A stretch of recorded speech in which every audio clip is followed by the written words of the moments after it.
नमस्कार, स्वागत है आपका और आपके साथ मैं हूं स्मिता रिशाल। एडवाइजर जरूरी है कि इस एपिसोड में हम आज बात करेंगे फ्यूचर इन्वेस्टिंग की, और इस पर बात करने के लिए हमारे साथ है इक्वेंटिस वेल्थ एडवाइजरी के chief marketing officer Alok Arya.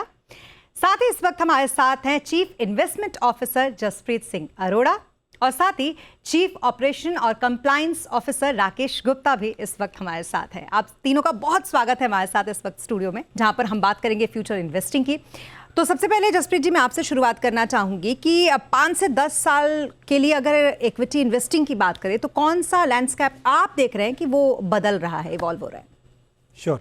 तो इसमें आजकल एफआईज वर्सेस डीआई का जो डेली का सेलिंग होता है काफ़ी ट्रैक हो रहा है, राइट। और उसमें इन्वेस्टर्स घबराते हैं कि एफआईज सेलिंग कर रहे हैं।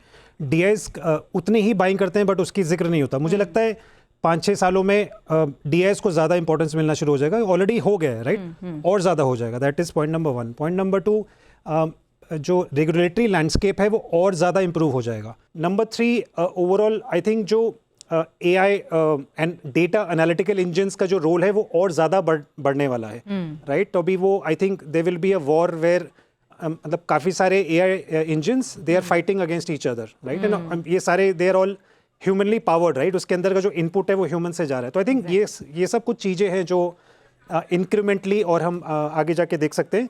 एंड एक और चीज़ है जो मैं बताना चाहूँगा कि जो जैसे हम कहते हैं डेमोक्रेटाइजेशन ऑफ इन्वेस्टिंग, काफ़ी सारे एचएनआईज हैं जिनके फेमस वंस, राइट, जो आज के दिन में है बहुत चुनिंदा हैं, राइट। वो मुकुल जी हों, आशीष जी हों, मधु भाई हों and so fourth, Vijay ji हों। अब ऐसे बहुत सारे और HNI, ultra HNI, equity investors, successful investors आएंगे which will be in hundreds, जो नेक्स्ट सेट ऑफ इन्वेस्टर्स को लीड करेंगे और उनको एजुकेट करेंगे कि सक्सेसफुल इन्वेस्टिंग क्या होती है। तो ऐसे बहुत सारे हमें कुछ चेंजेस देखने को मिलेंगे। बिल्कुल, लेकिन इन सबसे इम्पॉर्टेंट ये हो जाता है कि इन्फॉर्मेशन बहुत सारी है। अगर आप देखेंगे तो बिल्कुल इन्फॉर्मेशन की भरमार है हर जगह।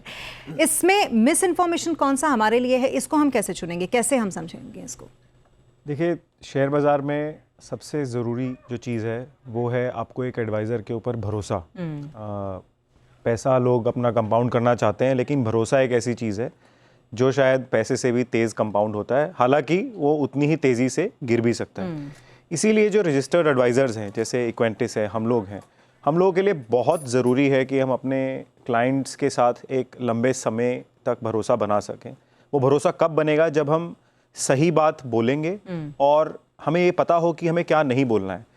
Today SEBI has defined clear guidelines for protecting investors' interest. SEBI ने क्लियर मैंडेट दिया कि हम किसी फिल्म स्टार को, किसी टीवी एक्टर को या किसी फाइनेंशियल इन्फ्लुएंसर को नहीं ले सकते हैं। तो इक्वेंटिस ने अपने जो लीडरशिप टीम है उनको सामने रखा भरोसा बनाने के लिए, और हमने एक मुहिम लॉन्च की, आई एम इक्वेंटिस, जिसका हिस्सा मैं भी था, जसप्रीत भी थे, राकेश भी थे और मनीष खुद भी थे। तो इससे हुआ ये कि कस्टमर्स को हमारे ऊपर विश्वास हुआ कि जो एडवाइजर्स हमारे पैसे को ग्रो करने में मदद करेंगे उन्हीं को हम स्क्रीन पर देख रहे हैं, बजाय इसके कि वो किसी YouTube चैनल पे जाकर किसी अरे गहरे की बात सुने जो बोलता है कि आपका पैसा 3 दिन में 4 दिन में डबल कर देंगे और उस टिप के ऊपर एक्ट भी कर लें। तो ये जो भरोसा है, आई थिंक ये एक नींव है इस शेयर बाजार में इन्वेस्टमेंट करने की, और उसके लिए एक एडवाइज़र होना बहुत ज़रूरी है। एग्जैक्टली और बहुत वेल पॉइंटेड आपने यहाँ पर रखा कि आजकल इस चीज़ की तो और भी ज़्यादा भरमार है, जो बहुत सारा ज्ञान हर तरफ बट रहा है। इसलिए आपसे जानना मैं चाहूँगी कि अगर मैं एक डेटा के अकॉर्डिंग ये समझूँ कि कितने एडवाइज़र्स इस वक्त मार्केट में हैं, और ख़ास करके सेबी रजिस्टर्ड एडवाइज़र्स कितने हैं? अगर हम सेबी रजिस्टर्ड एडवाइजर्स की बात करें तो आज के दिन में करीब 960 एडवाइजर्स हैं जिनके पास सेबी का लाइसेंस है। तो वो मार्केट प्ले कर रहे हैं और वो इतने सारे इन्वेस्टर्स को 20 करोड़ डीमैट अकाउंट को टैकल कर रहे हैं, और उस हिसाब से देखें तो ओके। मेरा ये कहने का मतलब है कि इतने जितने कि आपने बताया उसके बाद भी फिर हम ये क्यों देखते हैं कि लोग ज़्यादातर उन सब की तरफ मूव हो जाते हैं जो उनको ज़्यादा फैसिनेटिंग लगते हैं, लाइक वो ये ध्यान ही नहीं देते। क्या ऐसा है सच में कि लोग ध्यान नहीं देते कि तुम सेबी रजिस्टर्ड हो या नहीं हो, जो मुझे ये ज्ञान दे रहे हो और उस ज्ञान के भरोसे में ट्रेडिंग कर रहा हूँ? करेक्ट, ऐसा है। काफ़ी सारे लोग अनरजिस्टर्ड एडवाइजर्स की तरफ चले जाते हैं बिकॉज वो फैसिनेटिंग होता है। जैसे आलोक ने बताया कि 3 दिन में डबल, 4 दिन में डबल, वो एक इशू है। तो मेरी एनालॉजी जनरली महाभारत के युद्ध के ऊपर ट्राई करता हूँ, जिस तरफ से मैं बोलता हूँ बिल्कुल। कि महाभारत के युद्ध में एक कैरेक्टर था जिन्होंने बहुत बड़ी भूमिका निभाई, और वो थे भगवान श्री कृष्ण। भगवान श्री कृष्ण ने ना तो अस्त्र उठाया ना शस्त्र उठाया, उन्होंने सिर्फ एक ही रोल था उनका उस पूरे युद्ध में, वो थे अर्जुन के रथ के सारथी। उन्हें पता था अर्जुन को किसके सामने ले जाना है, कब ले जाना है, कब युद्ध में अस्त्र उठाना है अर्जुन को, और वो उसे गाइड कर रहे थे, और उन्होंने इंश्योर किया कि पांडव युद्ध जीते। तो वो एक तरह से पांडवों के लिए एडवाइज़र का भूमिका निभा रहे थे। जब मैं इन्वेस्टमेंट एडवाइज़र की बात कर रहा हूँ तो मुझे भी लगता है कि वो एक इन्वेस्टर के वेल्थ क्रिएशन जर्नी के सारथी हैं।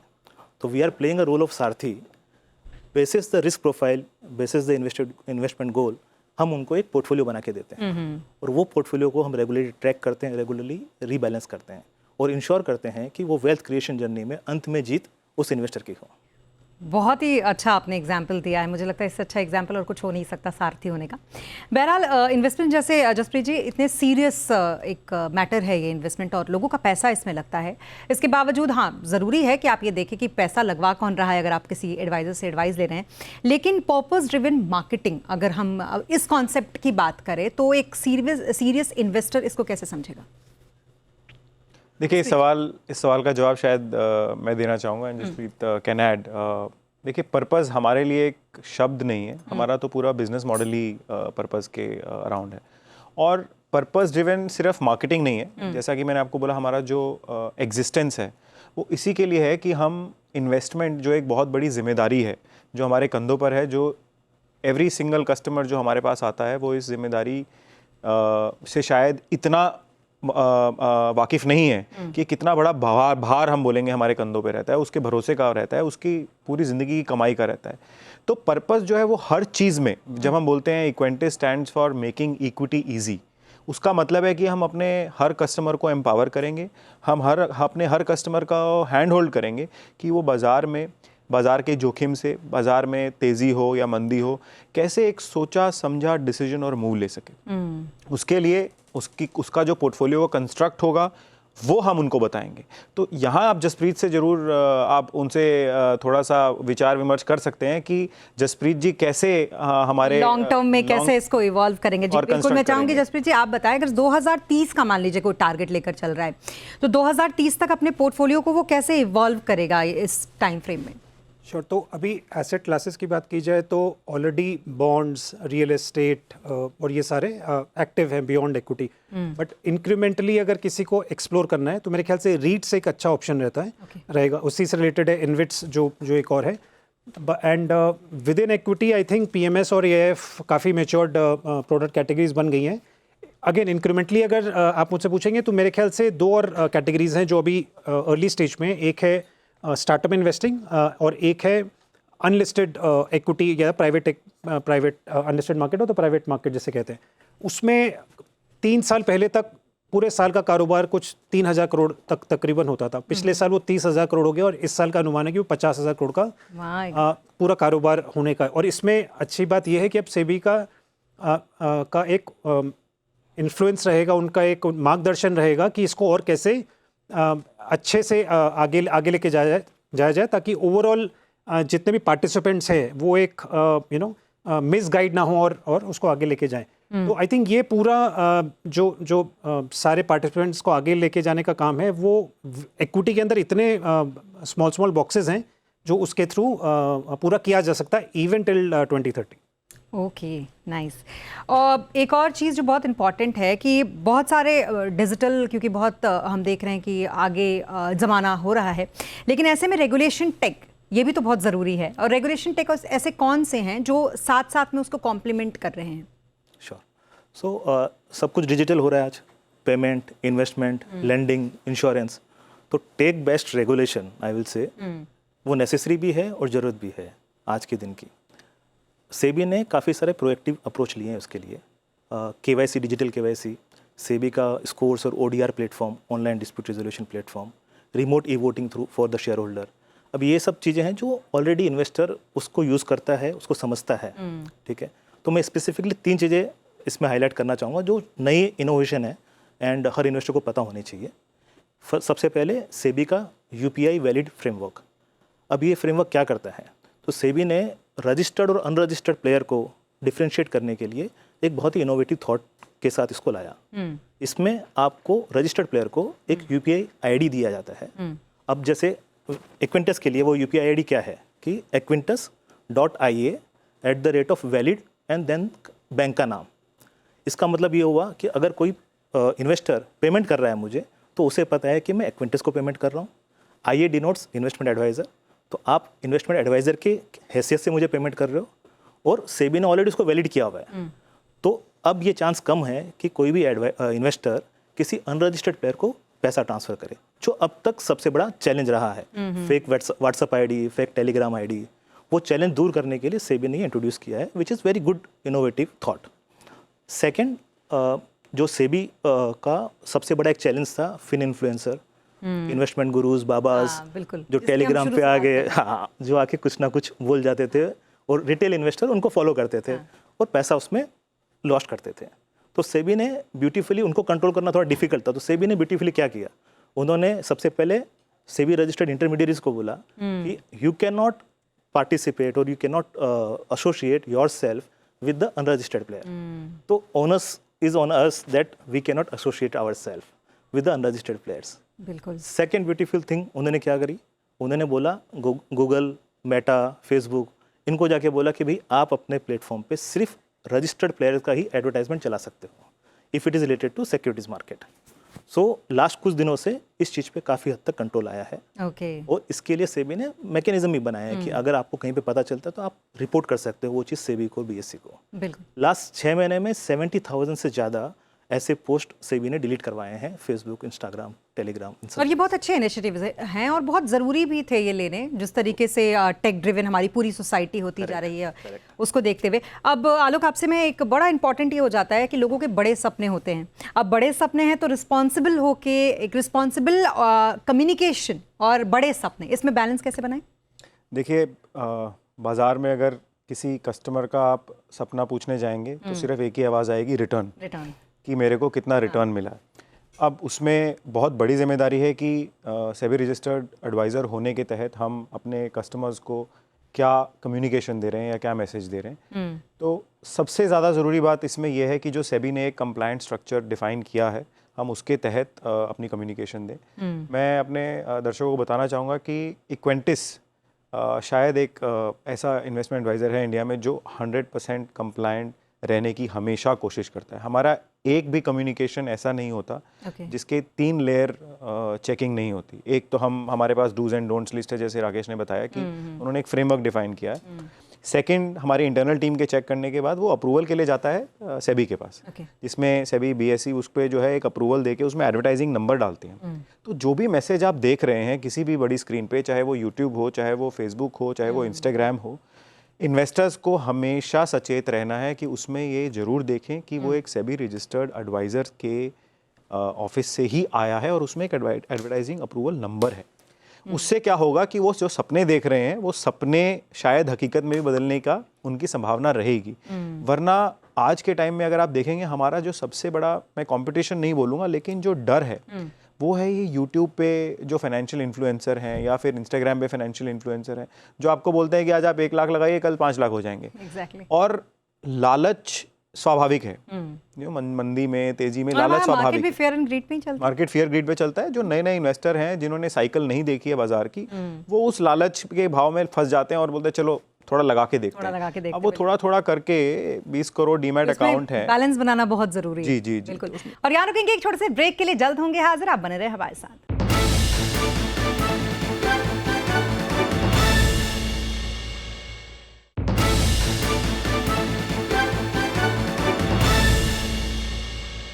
अब ब्रेक के बाद एक बार फिर आपका स्वागत है। एक बार फिर शुरू करते हैं इस चर्चा को। जसप्रीत जी, आप हमेशा फ्यूचरिस्टिक बहुत अच्छी बातें कर लेते हैं, तो मुझे आपसे आईपीओ के बारे में जानना है। क्या आईपीओ बूम करेंगे, ऐसा लगता है आपको आगे?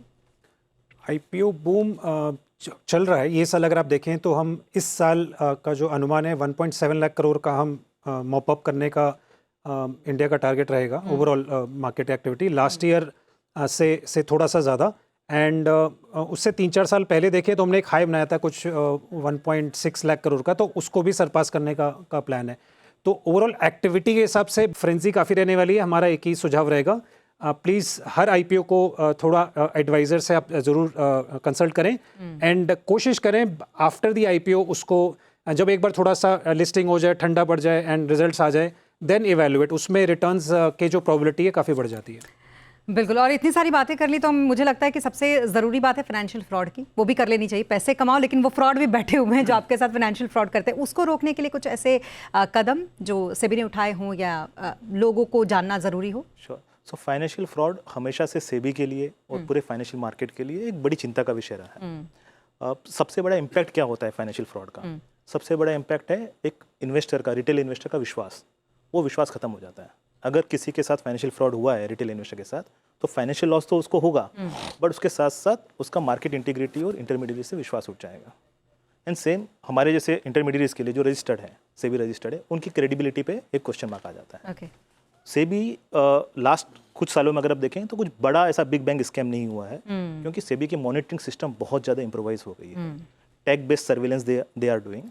अब धीरे धीरे करके उसमें ऑटोमेशन, एआई बेस्ड सब कुछ ला रहे हैं, तो वो और ज़्यादा बेटर हो जाएगा। बिल्कुल, हमें टचवुड बोलना चाहिए इसके लिए। टचवुड बोलना चाहिए, करेक्ट। बिल्कुल, हमारे पास टाइम अभी यहाँ पर थोड़ा सा कम है, इसलिए मैं चाहूँगी कि जल्दी जल्दी मैं थोड़ा सा आप लोगों से एक फाइनल कमेंट ले लूँ। और ये कमेंट मेरे लिए नहीं है बिल्कुल भी, ये इन्वेस्टर्स के लिए है। तो सबसे पहले आपसे शुरुआत करती हूँ मैं, इन्वेस्टर्स के लिए आपका एक फाइनल कमेंट, सजेशंस क्या होगा? देखिए, हमारी तरफ से सबसे ज़रूरी जो स्टेप है वो है एक एडवाइज़र के साथ जुड़ना। अब उसमें आपको 4 बातों का ध्यान रखना है जो कि सभी इन्वेस्टर्स को पूरे देश में हमेशा ध्यान रखनी है। सबसे पहली बात कि जो आपका एडवाइज़र है वो सेबी रजिस्टर्ड है, उसको अच्छे से सुनिश्चित कीजिए कि उनका एक सेबी रजिस्ट्रेशन नंबर है जो उनकी वेबसाइट पे भी होगा और उनके जितने भी डॉक्यूमेंट्स आपके साथ शेयर करेंगे वहाँ भी होगा। नंबर 2, सेबी रजिस्टर्ड तो है लेकिन क्या वो 100% कंप्लायंट है या नहीं है? तो 100% कंप्लायंट आप कैसे देखेंगे कि आप उनके जो भी कम्युनिकेशन देख रहे हैं, उनके कोई भी डिजिटल एसेट पे जा रहे हैं, वेबसाइट पे जा रहे हैं, ऐप पे जा रहे हैं, वहाँ पे उनका सेबी रजिस्ट्रेशन नंबर रहेगा, बीएसई का एक एडवर्टाइजिंग अप्रूवल नंबर रहेगा। नंबर 3 और सबसे ज़रूरी कि क्या उस एडवाइज़र ने मार्केट की साइकिल को देखा है। आजकल बहुत सारे एडवाइज़र ऐसे हैं जिनको 2 साल पहले, 3 साल पहले शायद लाइसेंस मिला और आज वो एक रोबो एडवाइजरी या एआई एडवाइजरी से लोगों को सलाह दे रहे हैं, लेकिन उन्होंने मार्केट की साइकिल को नहीं देखा है। अगर आपने 10-15 साल बाजार में नहीं गुजारे हैं, अगर आपने 3 तेजियां और 3 मंदियां नहीं देखी हैं, तो शायद आप उस पोजीशन में नहीं हैं कि आप इन्वेस्टर्स के विश्वास को जीत सकें और उनके लिए वेल्थ क्रिएट कर सकें। लास्ट सबसे ज़रूरी है कि आपको ये ज़रूर ध्यान रखना है कि जो एडवाइज़र है वो अपना प्रोडक्ट बेचने की कोशिश कर रहा है या आपके गोल सुनने की कोशिश कर रहा है। तो आपके जब तक वो गोल्स नहीं समझेंगे, जब तक आपकी रिस्क एपिटाइट को नहीं समझेंगे, वो आपको शायद सही सलाह नहीं दे पाएंगे। तो सब इन्वेस्टर्स को ये ध्यान रखना है कि ये जो 4 पॉइंट हैं इनका आप ध्यान रखिए और चैन की नींद सोइए। आपके जो एडवाइजर हैं वो आपके लिए वेल्थ जरूर क्रिएट करके दें। बिल्कुल, पेन पेपर लेकर आप नोट भी कर सकते हैं ये फाइनल एडवाइस जो दी गई आलोक की तरफ से। जसप्रीत दी, आपकी तरफ से फाइनल एडवाइस इन्वेस्टर्स को? मैं 4 बातों के बाद एक बात और आगे जोड़ देता हूँ। हाँ। तो जैसे एक रिसर्च की एक डिपार्टमेंट है, तो हम बोलते हैं कि अकाउंटेबिलिटी भी जानने की कोशिश करिए।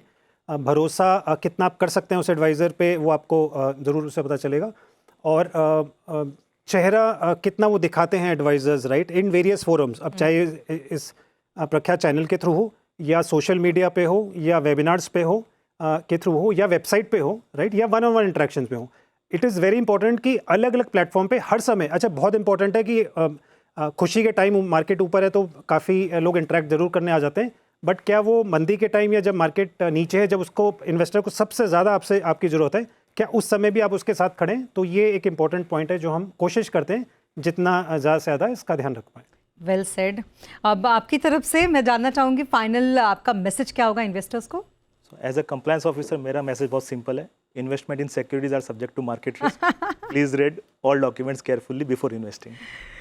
जी बिल्कुल। और इसके अलावा जैसा कि हम बार बार अपने शो में लगातार ये बात कर रहे थे आलोक, और हमने शुरू से लेकर अभी तक ये बात की कि कैसे लोग मिस इन्फ्लुएंस भी हो जाते हैं। क्या आपको लगता है कि आजकल के ज़माने में इस चीज़ को कन्विंस कर पाना थोड़ा मुश्किल हो गया है कि आप अगर हमसे जुड़ेंगे तो आपको आपका जो इन्फॉर्मेशन है वो सही पहुंचेगा आप तक? क्या ऐसा थोड़ा मुश्किल है?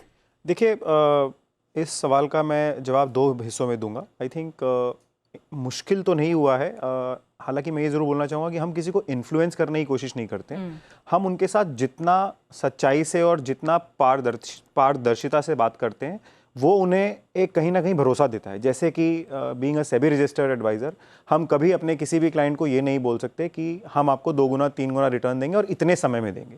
आई थिंक एक वो बहुत डिफरेंशिएटिंग पॉइंट है जो किसी भी क्लाइंट को बहुत कॉन्फिडेंस देता है कि इसके लिए शायद उनको इन्फ्लुएंस होने की ज़रूरत नहीं है। अगर हम उनको सही सलाह दे रहे हैं कि आप ऑप्शंस ट्रेडिंग और फ्यूचर ट्रेडिंग से बचिए, जो कि सेबी भी, अगर आप अपनी ब्रोकिंग ऐप खोलेंगे, सबसे पहले बड़ा स्क्रीन पे दिखाता है कि 10 में से 9 इन्वेस्टर जो है वो अपना पैसा गंवाते हैं। और हम वही बात जब अपने कस्टमर को सामने से बताते हैं कि हम शायद ऑप्शन ट्रेडिंग के लिए, फ्यूचर ट्रेडिंग के लिए नहीं है, अगर आपकी एक्सपेक्टेशन है कि हम आपके पैसे को 2 गुना 3 गुना बहुत जल्दी कर देंगे तो शायद हम आपके लिए ठीक नहीं है। तो हमारी सलाह बहुत ही एक आप समझिए विनती होती है हमारे कस्टमर से कि आप चाहे इक्विटीज के साथ जुड़े या किसी और सेबी रजिस्टर्ड इन्वेस्टमेंट एडवाइजर के साथ जुड़े, लेकिन अपने हार्ड अर्नड मनी का ध्यान रखिए और इंश्योर कीजिए कि आपकी जो वेल्थ है वो लॉन्ग टर्म में कैसे क्रिएट होगी, आपके गोल समझ के और आपकी रिस्क एपिटाइट समझ के। बिल्कुल, और कोई भी शॉर्टकट नहीं है। बिल्कुल, और मुझे लगता है कि आज ये लोगों को जरूर ये बात समझ में आई होगी कि फ्यूचर इन्वेस्टिंग आखिरकार होती क्या है और कौन कौन सी वो बातें हैं